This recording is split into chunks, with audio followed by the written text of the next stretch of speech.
Just Outdoors is brought to you in part by Jervalin Hardware Hank, Deer River. Jervalin Hardware offers a broad selection of paints and sporting goods and a complete line of plumbing and electrical supplies. Jervalin Hardware, 108 Main Avenue, Deer River.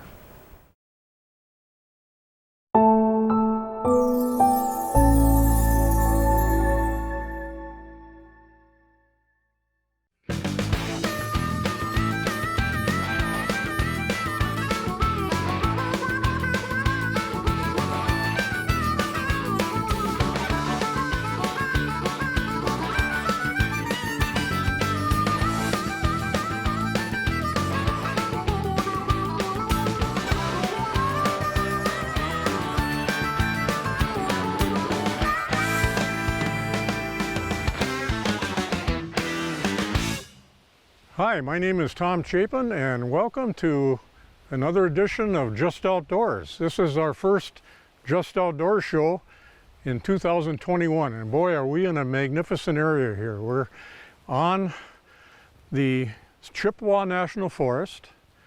We're on one of their roads and just off the road that they have many roads in the Chippewa where they have remote campsites and so on, and we're on one of those.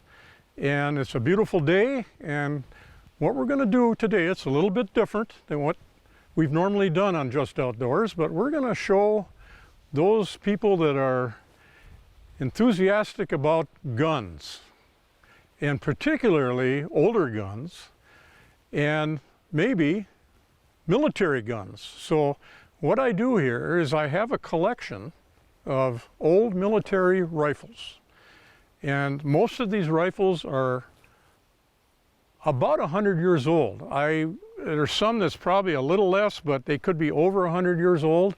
We're not sure about each individual one, but we are going to put on a little demonstration here and actually fire these 100-year-old guns.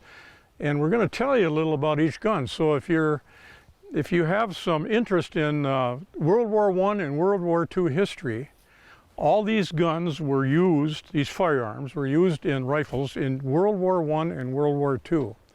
In fact, there's one of them that's marked that says 1917 on it. Well, that was the end of toward the end of World War I. If this rifle could talk and you would know where this rifle's been, I bet you there would be a history on every one of these. And so this is why we're doing this. We got a little bit of history on the two wars. I'll tell a little about each gun. And then for all you enthusiasts out there that are interested in old rifles, we're actually going to shoot these. And I have some assistants with me here that are going to help me. And we're going to fire 2 rounds, 2 bullets, out of each one of these at a target. And then we're going to go down and check the target and see how close the 2 bullet holes are. We don't have to hit in the center of them, of the target.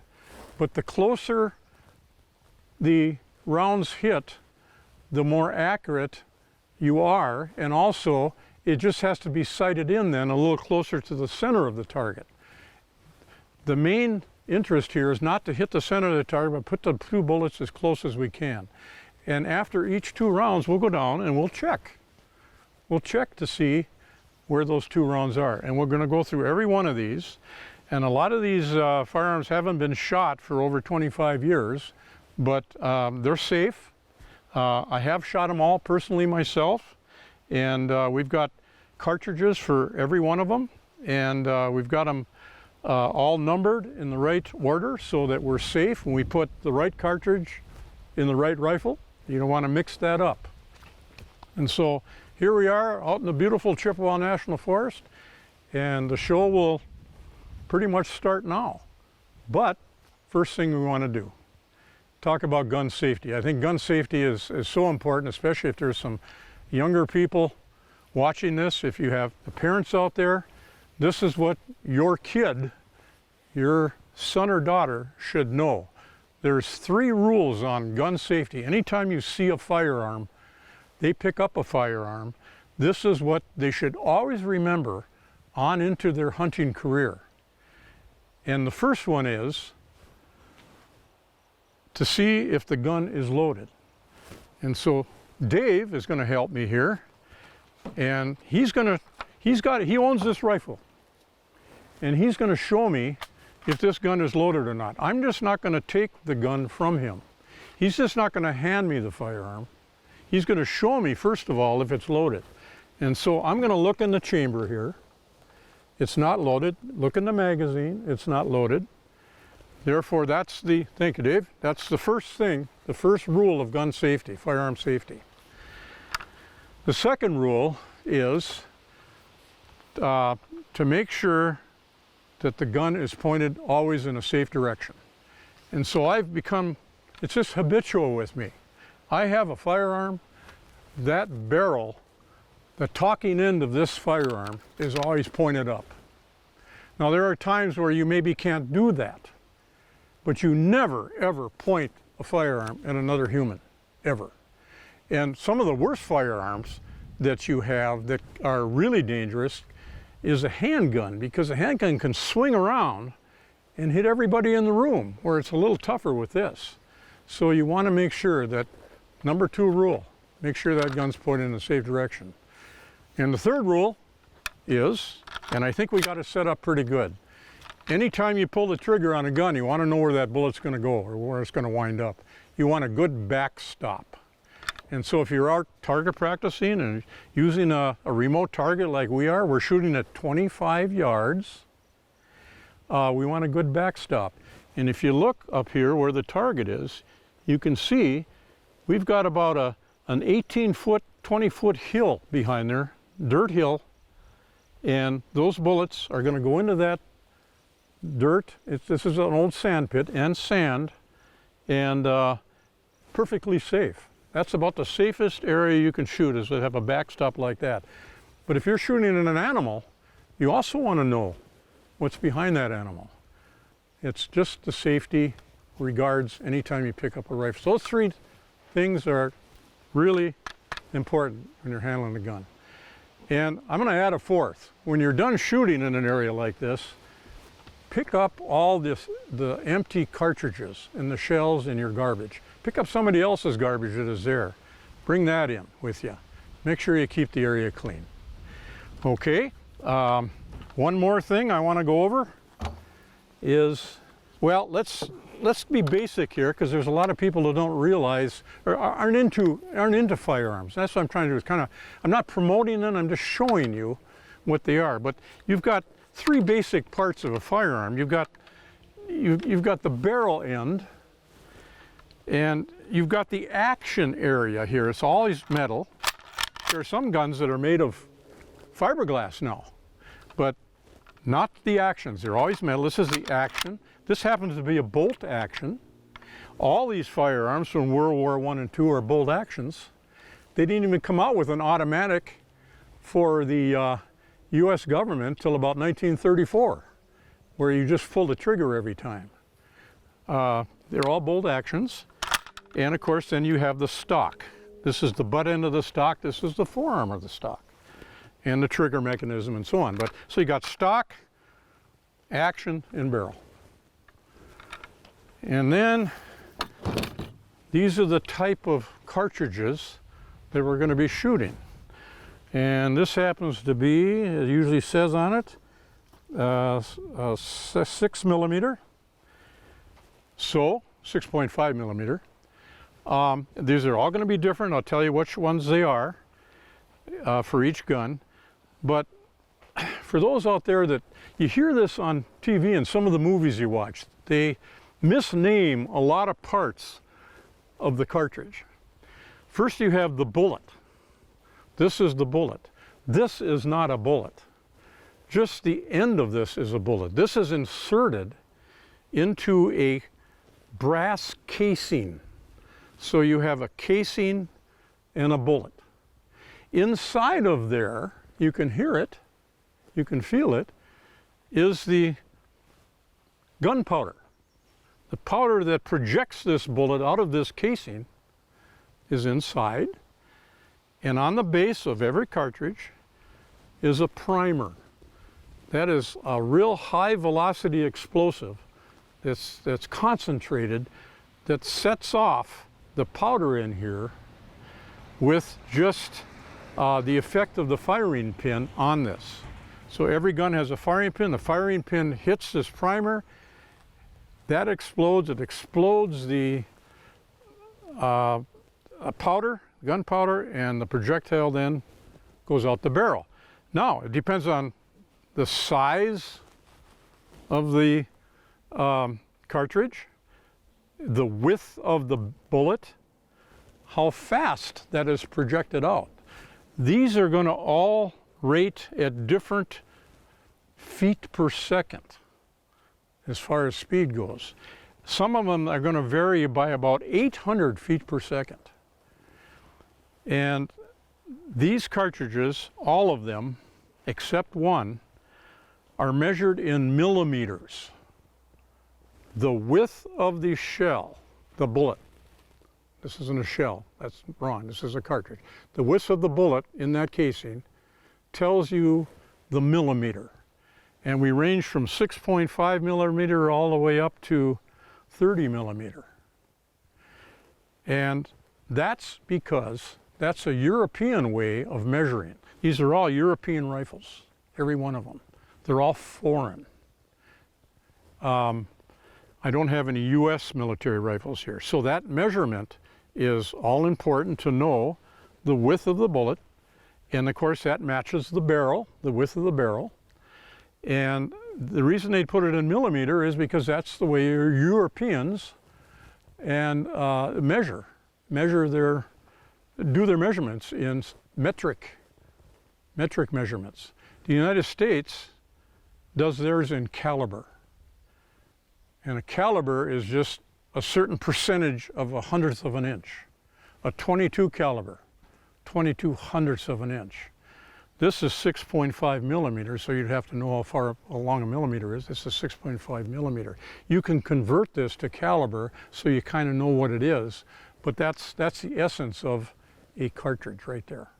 So it's going to be all millimeter, all foreign guns here, all bolt actions, and I guess we're ready to go. So what we'll do is we're going to start these in a row. And who's going to do the shooting first? I think Larry. This is Larry Causin, one of my assistants and friends. He's going to be helping me on this. And he's going to do the first shooting of the first rifle. First firearm rifle, World War II rifle we're going to use is the 6.5 millimeter Italian Carcano. It's a model called a Model 91. It's, like I say, it's bolt action, and it's a pretty short rifle as rifles go. And this was used in World War II on both sides because the Italians switched over to the Allied side halfway through the war.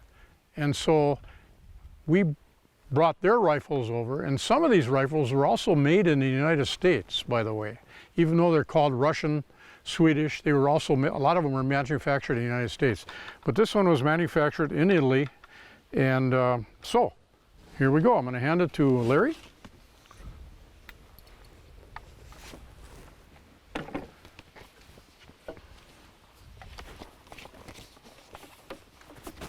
Now he's putting the shell in the chamber directly.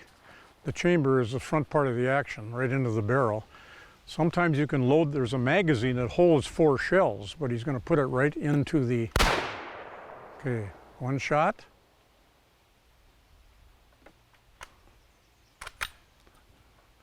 Kicks out the shell casing.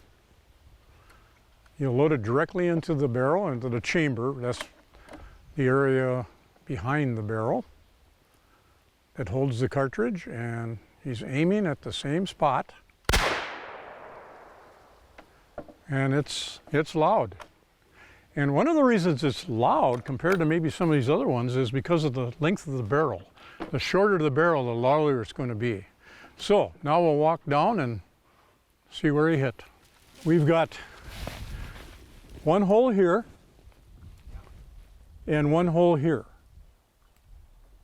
So there's about a 5-inch space between that. Now, adjusting the sights on any rifle, you can bring that down into the center. This is what he was aiming at.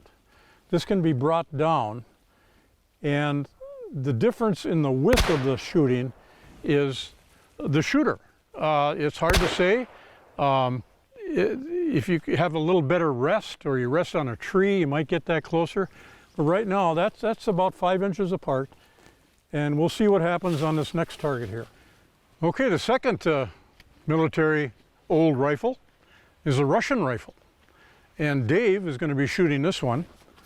And this is a 7.62 Russian Mosin Nagant carbine, model 44. Now, I don't know if that means anything to anybody, but if you are into guns, collectors, that would mean something to you. And this is the only gun that was made. This is the most modern of the guns we're going to be shooting. This didn't come out until 1943. The Russians came out with a second gun. Now, the Russians were our allies, so we made some of these in the United States for the Russians. And this has a bayonet on it that is kind of strange. It's not really a knife type bayonet, it's just a pointer. And I think mostly what they used these for was to put the gun hold the gun while it's in the ground. It wasn't much for defense or offense. And it's a carbine, meaning a carbine. When you say carbine about rifles, it's just shorter version of another rifle. We've got another rifle just like this, only it's not a carbine, it's just the regular variant. This is a shortened version of carbine, because what they did with these is, I don't even know if I can get that up anymore. Oh, I guess not. Well, let's leave it. We'll shoot it with it on. Is that this was a paratrooper gun. This is what the Russian paratroopers used to jump out of a plane.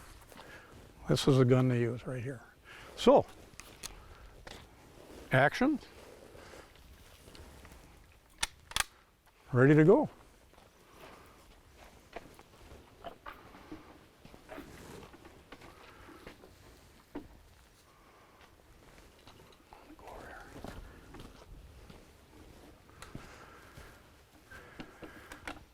Okay, he just loaded one into the... Nope, not yet. He's just going to check. Okay.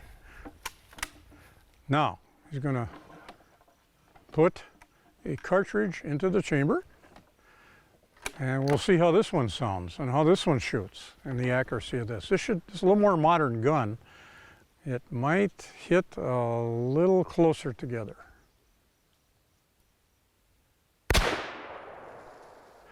Now, you might not be able to pick that up on what you're listening to, but standing out here, that was a lot louder than the last one. And the reason is it's got a very short barrel on it. And number two.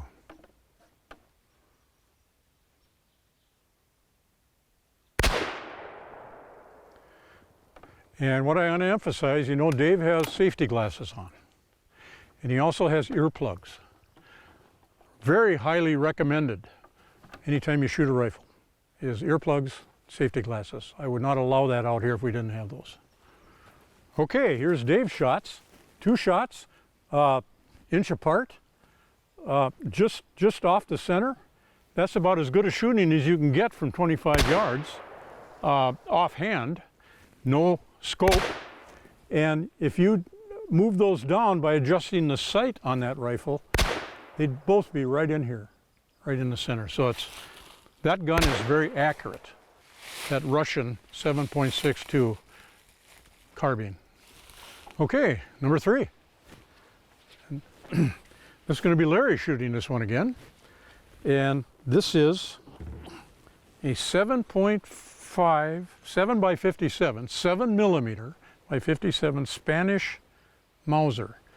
And they started making these in 1893, as most of these firearms were first produced and manufactured in the 1890s. And so some of these could be well over 100 years old. And the action is just basic. Here's your safety up on top. To put it on safe, you turn it to the right. To shoot, you turn it to the left. And that's what Larry's going to be doing. There you go.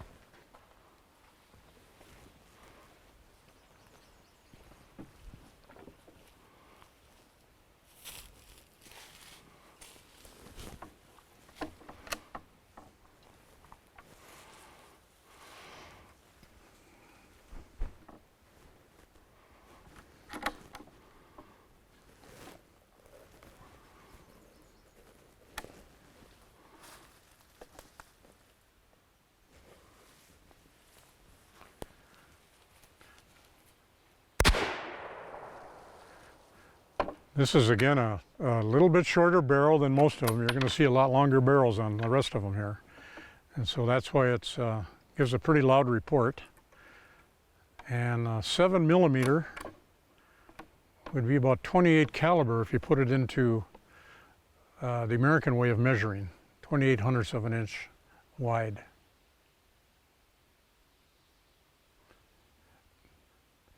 Trigger pull is everything.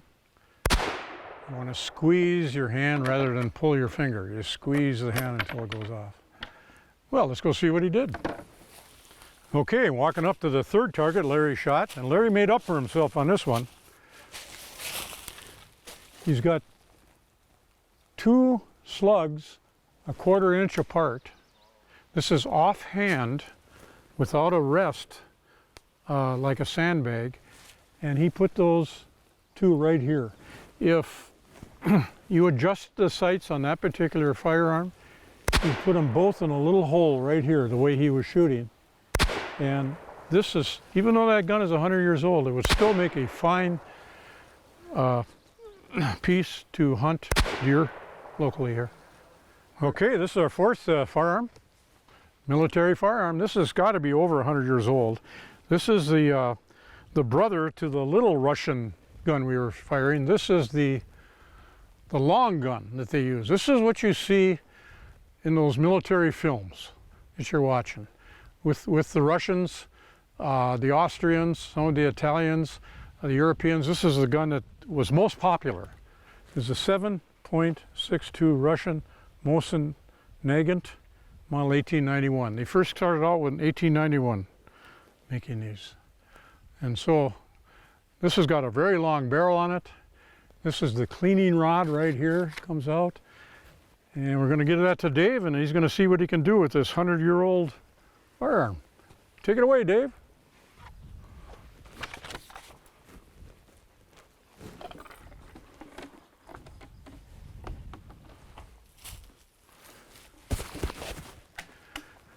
Yeah, you can see the difference in length of the barrel. It almost looks like something out of the Revolutionary War, but it's not. It's a very, very popular rifle, the most popular. They made 35 million of these manufactured, 35 million of these rifles.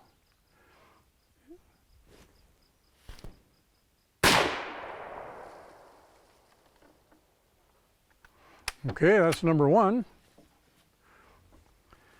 They're very heavy. They're tough to carry. You'd have to almost have a sling on it to sling over your shoulder to carry it any distance. Not that you couldn't shoot big game in Minnesota with that. Perfectly legal. 7.62 Russian.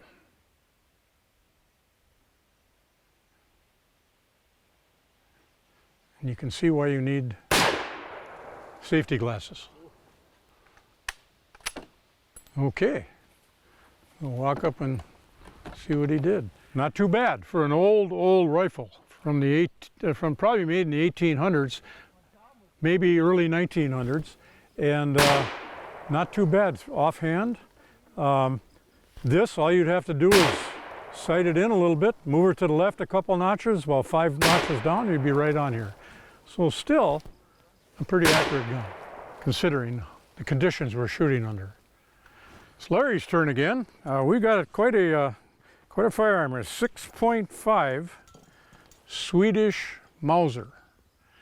And the Mauser relates to the action. Many Western Front firearms had Mauser actions. Different calibers, different millimeters, but the same type of action. It was invented by a gentleman by the name of Mauser out of Germany in the 1880s. And that's where this action is probably the best action ever made on a gun. Still is. This is the model 1896.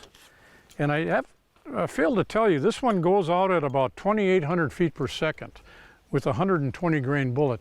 The grains of a bullet is how you measure the weight. And all these will range between 120 and 200 grains.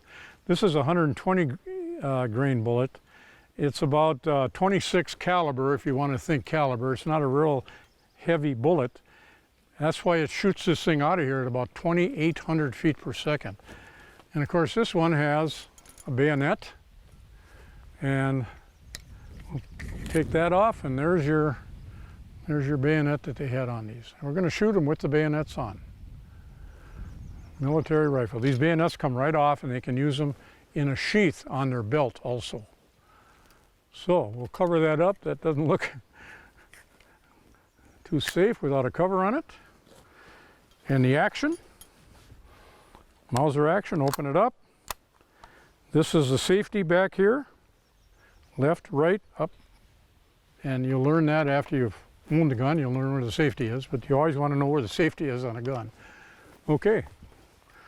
Fire away, Larry.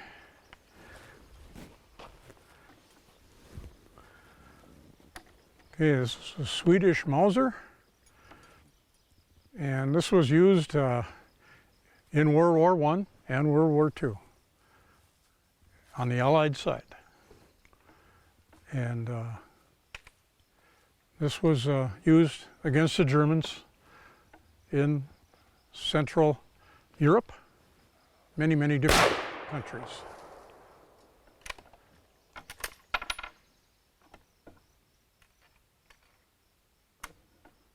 You're not going to see many guns out in the woods while you're doing it with bayonets on them.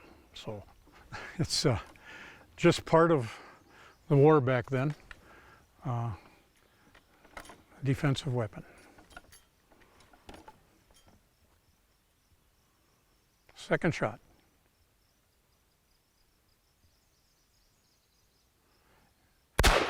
And you can see that didn't kick very much.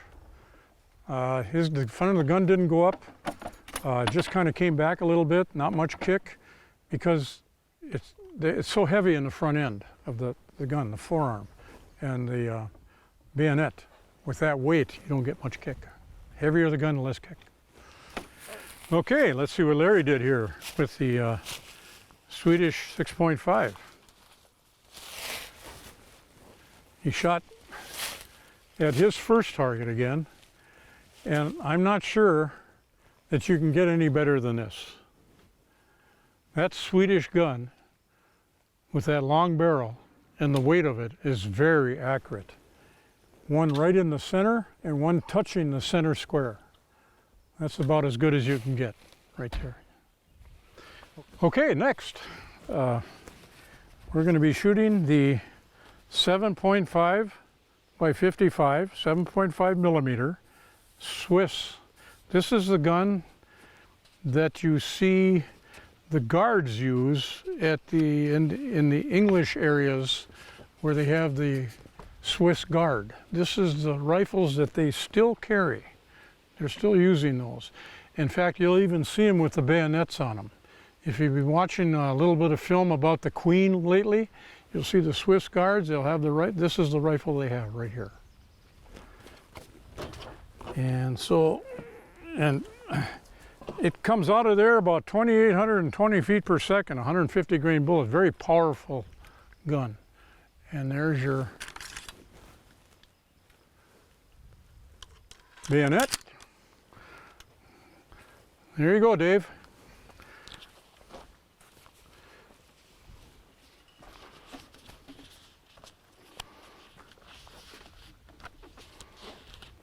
And you can see this is not a Mauser action. This is a different type of action, manufactured not in Germany.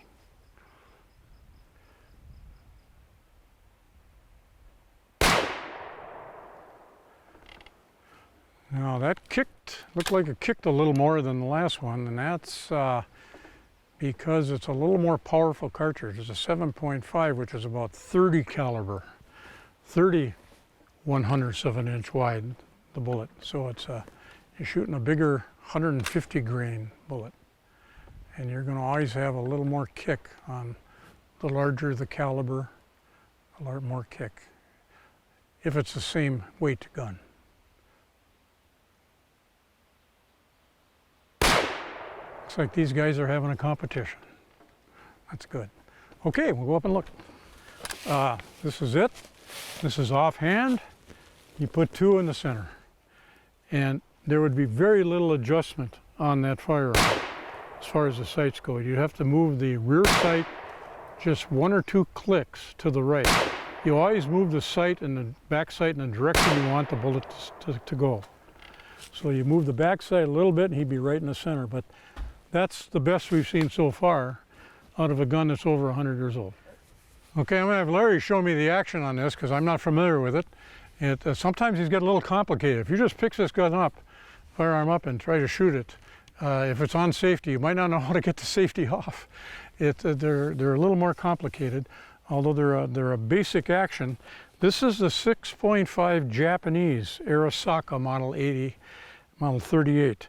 This is 6.5 millimeter, and it's the smallest millimeter that they made 2 guns during the wars, 6.5 and 7.7. We also have the 7.7. This is the smaller version. And Larry, do you want to show how that action works on that? This is not a Mauser action, of course. Your action Yeah. is just basically a bolt action, but the safe, you have to push this in and turn it in order to put it on safe. That you can't open the action. Yeah.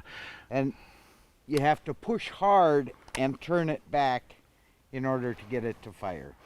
I'm just guessing that a lot of these carried at wartime were not unsafe. Probably not. Because of that mechanism, real tough. But these actions here, this action is known among firearm enthusiasts as one of the best actions ever made. They're the toughest, the hardest steel, and the thickest steel. This is the Japanese Arisaka Model 38. Okay, Larry. And bayonets on the Japanese guns were a lot longer than any Western-made firearms. They made their bayonets a little longer. And they also carried them on their side or on their back. One round gone. Search the next one. And I would suspect that maybe this firearm is from World War II. So it probably wouldn't be quite 100 years old, but you never know because they made them in the 1890s. It could be a World War I rifle. Very good. We'll take a look. Okay, we're walking up on Larry's target here, the 6.5 millimeter Japanese Arisaka. That's an old gun, been around for a long time. You'd sure love to know the history of where this gun has been. Probably in the South Pacific somewhere. And look at this, both of them in the red. Still, the accurate gun, the barrel must have, the riflings must still be good in the barrel to make that bullet spin out of there and be accurate. Next, we have the German rifle, the 8mm German Mauser. Of course, the Mauser action, because it was a German that made the Mauser action. And this is, they started manufacturing in 1898. They were used in many, many different wars throughout the world. One of the better guns ever made for wartime, military gun. It's an 8mm, which is about 32 caliber. This is a big shell. It goes out at about, I got it right here, 154 grain bullet, and still goes 2,900 feet per second. Probably one of the fastest ones we have here. 8mm German Mauser, model 1898. A lot of these around. This is the basic German weapon they used in both world wars. 90% of the rifles they used, the German army, was this one right here.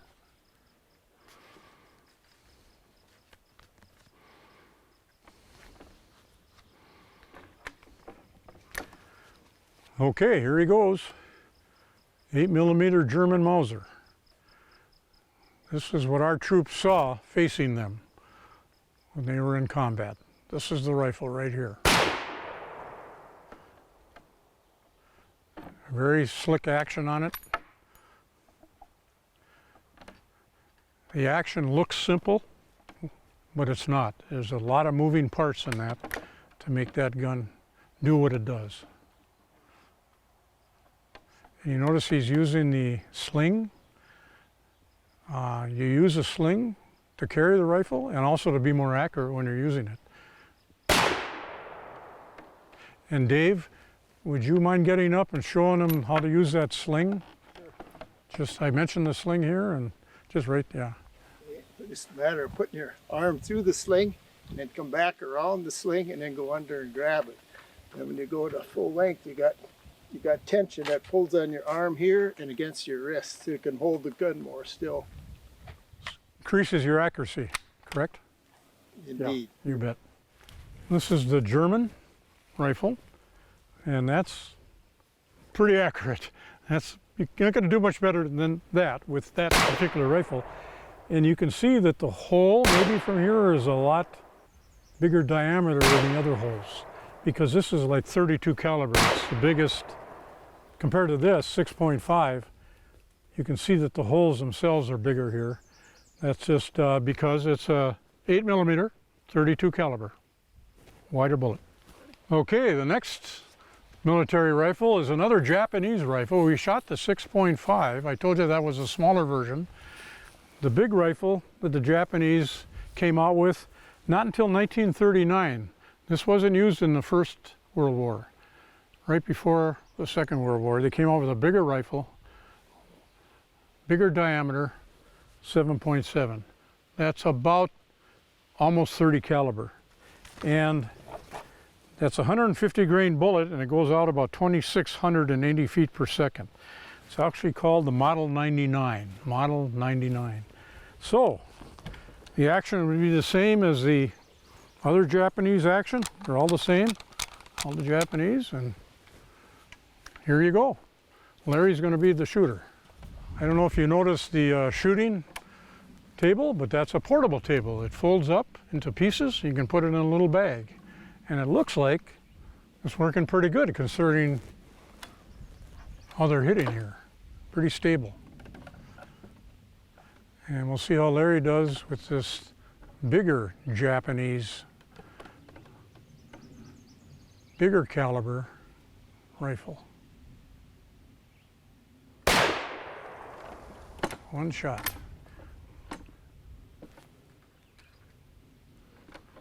And he loads up.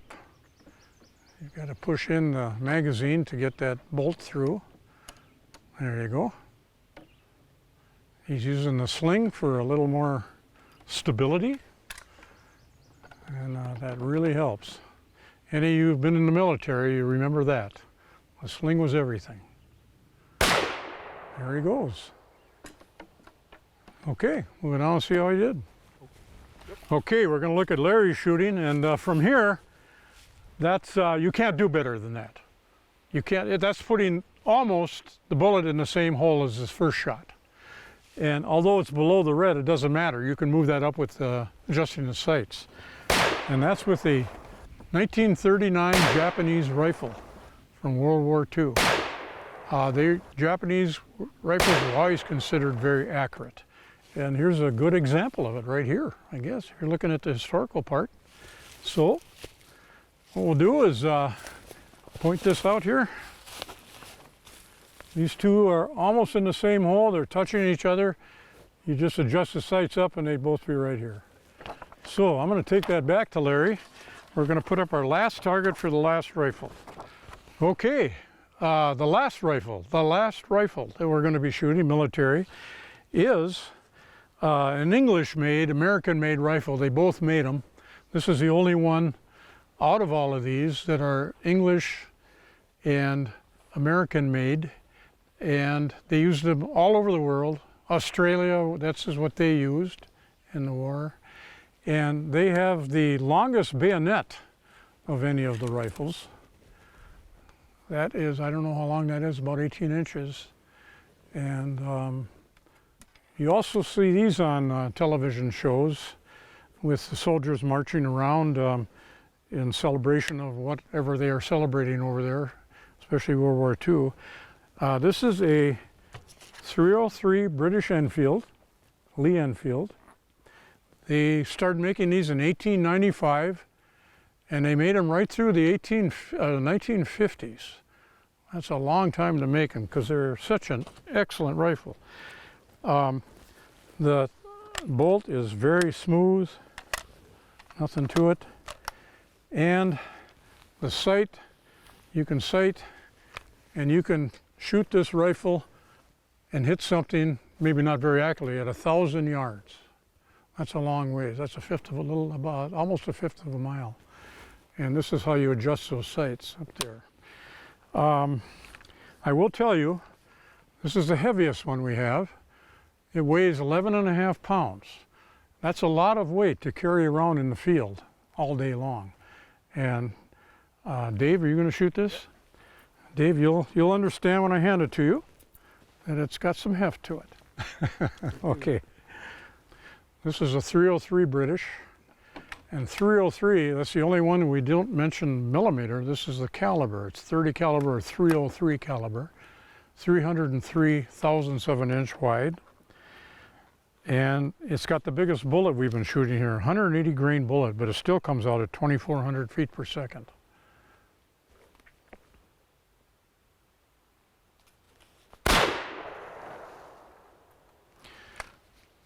There were 17 million of these made throughout the world over the years of the manufacturing. 17 million guns. Now compared to the Russian 35 million, still pretty hefty figure. And there's probably only about 1% of them left. So Dave is aiming, he's squeezing his hand. Not just pulling, he's trying to get, some of these trigger pulls are real hard. And the harder the trigger pull, the less accurate they are. So, okay, we'll go up and check the last one. Again, Dave does this thing with his accuracy. He squeezes off, he aims, he just squeezes. You should never hear the bullet go off when you're squeezing. It should go off without you noticing it. That's the best accuracy you can do. So here we go. One right dead center, one just a little bit out, and that can take place with a little bit of wind. Anything could cause that. So very accurate gun, that 303 British Enfield. Okay, last thing I thought we'd just add on here a little bit is what a great shooting table. You can purchase these. I don't think they have any in Grand Rapids, but I think if you go online you can find them. You just take them apart. I don't know how many pieces, there must be like 7 maybe, 7, 8 pieces. And within about a minute and a half, you got yourself a portable shooting table. And you can shoot left and right on that, depends on how you set it up. You can flip it over, the top over, and shoot left-handed also off of it. But very, very convenient. It's got a pretty good sized bag on it that carries everything, and it zips up, and you know, that's sometimes the problem when you're shooting. You want to go out and shoot someplace and not at a range, and there you go. Okay, everybody, thanks for watching Just Outdoors. First show we've had in over a year, and it feels good to be back out in the forest land, in the hinterlands, and I promise some more shows coming up like this. I hope this was enjoyable and you learned a little bit about the historical aspects of the military firearms and how old they were. They could still be shot, and that if you are a firearm enthusiast, I hope maybe you learned something too. Thank you very much.